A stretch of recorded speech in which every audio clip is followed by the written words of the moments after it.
Hi, I'm Kelly Hall-Tompkins, and you are watching Eclectic Arts.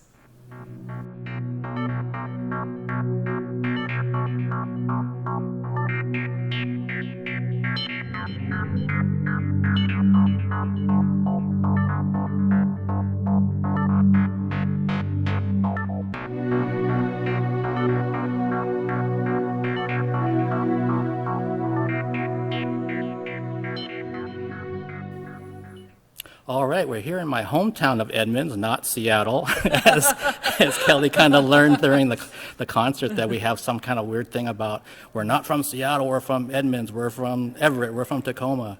But thank you so much for taking the time to do the interview today. Thank you for having me. And so we're here after the performance, which is a little bit more unusual for me. A lot of times I'm doing interviews prior to the performance. So I'm just kind of curious about with everything that you were playing, and you played beautifully, and I've had a chance to do things at the symphony and with the opera and with the ballet. What attracted you to the arts in the first place?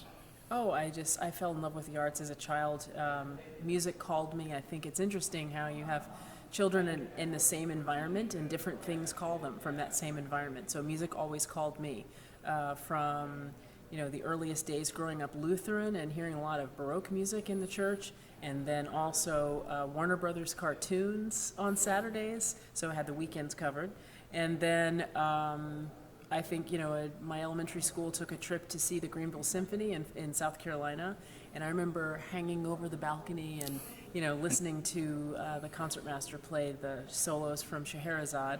And then that was followed up by a string quartet coming to my elementary school, and I was positively hooked by that point. I said, that's what I want to do, play the violin. Wow. And during that kind of early time, besides wanting to play the violin, did any other instruments kind of draw your attention? Not at all. It was never a question. There are other instruments that I really, really love. I love the cello. I love the bass line of the harmonic score. But I relate most to the violin, the violin's role, the melodic position, the higher register. All of that, I think, is naturally fits my musical personality. Okay. And I know that not only do you have your bachelor's and your master's degree, and you have an honorary doctorate degree, but I believe you're also faculty now at Yes. your alma mater. Yes. Can you speak to that a bit? Well, I just started about a month or so ago, and it's really wonderful. Manhattan School keeps the tradition of honoring my work, and I'm really grateful for that. I had the great opportunity and the honor of being concertmaster of both orchestras in school when I was in school, and had the privilege of playing under Kurt Mazur and that kind of thing. And so I thought that was just in school, and things were kind of concluding at that time. And then they invited me to receive an honorary doctorate and also to give the commencement address. And that was, I think, 3 years ago.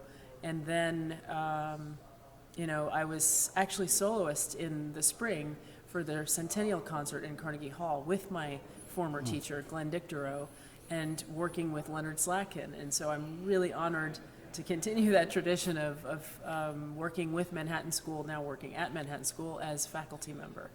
I have a really wonderful student that I'm starting with, and it's been great. That's got to be really amazing when you have kind of like those quiet times that kind of reflect back on yourself going through the school, and then now you're faculty there, and you're passing on your knowledge and expertise to future students who maybe will become faculty down the road. And it kind of segues a little bit into, for me, that you have a strong humanitarian background. And can you speak to your, I know you bring chamber music to homeless folks. Can you speak to that a little bit more in detail? Yes, I founded an organization called Music Kitchen Food for the Soul to bring top artists in concert and homeless shelters. This is the 14th season of Music Kitchen. We've presented 111 concerts to date, nearly 200 top artists, and reached an estimated 18,000 homeless shelter clients. And that is based in New York and also now Los Angeles. And through extension of my, guest soloist invitations, we've done, temporary collaborations with other presenters around the country. So we've done Music Kitchen concerts in homeless shelters in Wichita, Kansas, and Oakland, California, and New Hampshire, and even in Paris, France. So it's been really, concert halls like this are not always accessible to everyone, and I wanted to share music with everyone. I think the arts are an essential part of our humanity, and both to create it and to participate in it.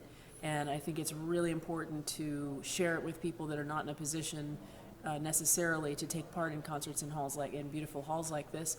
And sometimes it's not just an economic issue, it's also a sense of belonging. So we bring the music to the people in shelters to give them a sense of belonging where they are in life and where they are, physically at that moment.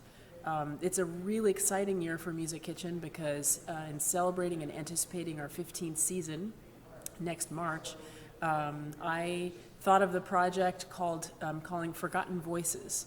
And basically we've collected free-form comments from the listeners about the Music Kitchen concerts for 14 years. So I have hundreds of those comments. I've invited 15 of the top composers now to select among those comments that are most meaningful to them and set them to a song. So the song cycle is called Forgotten Voices. We're premiering one new song every month, first in the homeless shelter. So we're actually now in the 10th month of premieres. We started in January of 2019. We'll continue the shelter premieres through March of 2020, and we're anticipating a major world premiere of the full song cycle, Forgotten Voices, that will be in the spring. So for more on that, I can't really say at the moment, but you'll have to listen to the performance today that I'll be co-hosting on Monday. Wow, that's amazing work. Thank you so much for doing that type of work. I think it gets overlooked. I have a nonprofit background myself, and I'm always working with diverse populations and trying to make sure they have as many opportunities as everyone else has. Thank you for doing that work. Thank you for giving me an opportunity to share it. Absolutely. And the last question I want to ask is that what kind of advice would you give a young musician starting out, not just a violinist, but just a musician in general? I think it's really, really important to develop your own sense of passion about the music and not just work off of the shoulds that you hear externally from other people. You should practice. You should play the clarinet. You don't really look like a flute player. You should, I think that there's so much about music that is intrinsic, and you have to find the wellspring for yourself and not from the external sources. The external sources can be, celebrated for their encouragement, but really the initial drive should come from within.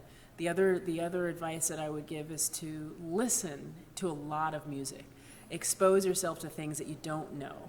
And, you can just go to Spotify or YouTube and just, get a kernel of knowledge of something that you've heard of but don't know much about, and go listen to it. It opens worlds, and that never, ever stops.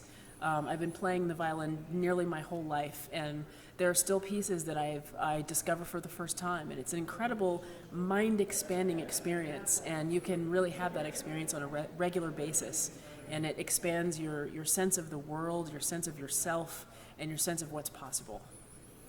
Wow, I agree. Well, thank you so much for taking the time, and I'm looking forward to hopefully having you come back to this area soon. Thank you. I would love to. Thanks so much for inviting me. Great to talk with you. Thank you.